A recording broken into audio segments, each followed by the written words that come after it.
Déjà 5 jours et 5 nuits qu'ils ont passé ici à braver le couvre-feu devant les bureaux du Premier ministre.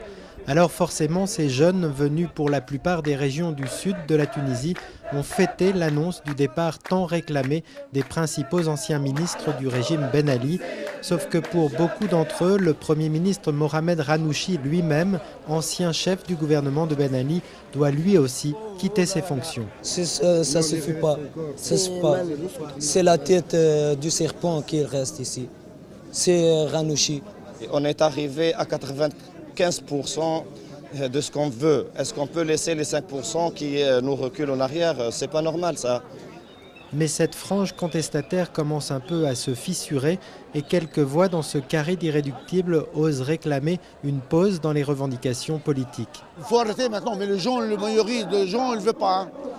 La majorité des gens, ils ne veulent pas. Les avocats, par exemple, les professeurs, les gens des bourses de travail, ils ne veulent pas qu'ils arrêtent cette manifestation.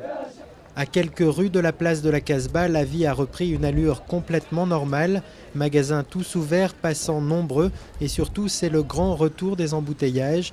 Ici, on n'hésite plus du tout à dire qu'il faut faire confiance au gouvernement et à sa volonté d'apaisement. Il faut leur donner une chance. Il faut leur donner une chance parce qu'il faut se toper un peu, parce qu'il y a beaucoup de gens. Il faut travailler, il faut que l'économie marche.